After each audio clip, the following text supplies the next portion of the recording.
मैं हूँ Neha Dubey, creative eyes promotion की डायरेक्टर।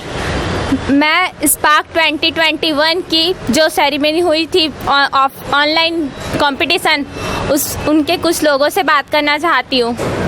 ये हैं प्रियांशु अग्रवाल और ये हैं रमन गुप्ता जी। सर, आप क्या कहना चाहते हैं? इस कंपटीशन से बहुत कुछ सीखने मिला है और कॉन्फिडेंस लेवल बहुत ज़्यादा हो चुका है। अब पीछे मुड़ के नहीं देखना है, अब मॉडलिंग में आगे ही बढ़ना है और बहुत बड़ा करियर है। अच्छा, आप क्या करते हैं अभी?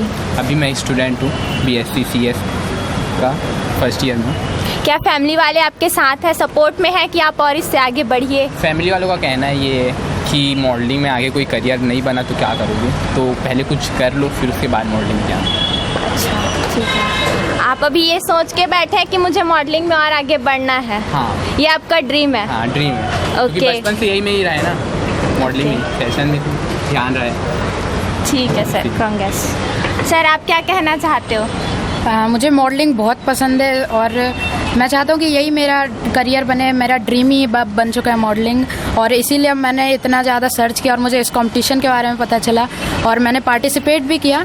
मेरा कॉन्फिडेंस लेवल भी बढ़ा और ये बहुत अच्छी चीज़ है मॉडलिंग, और मैं चाहता हूँ कि सब ट्राई करो इसको और हो सकता है आप इसमें आगे बढ़ें। अच्छा, आप लोग अभी स्पार्क 2021 के कंपटीशन में थर्ड सपोर्ट लाए हैं, पोज लाए हैं। सर, इससे आगे आप लोग चाहते हैं कि हम और आगे बढ़ें?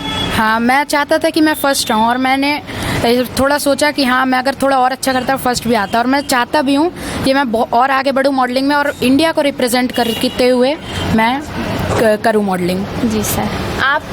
मैं भी फर्स्ट आने के लिए किया था कंपटीशन में पार्टिसिपेट, बट थर्ड आया हूँ। पर कहते हैं ना कि हारे भी ना कोई जीतता नहीं है, तो हार सबसे बड़ी सीख होती है जीतने की। तो मैं नेहा दुबे बता रही हूँ आप लोग को कि इन लोगों का स्पार्क 2021 का जो कंपटीशन हुआ था, जिसमें ये लोग 3rd डिवीज़न से अपना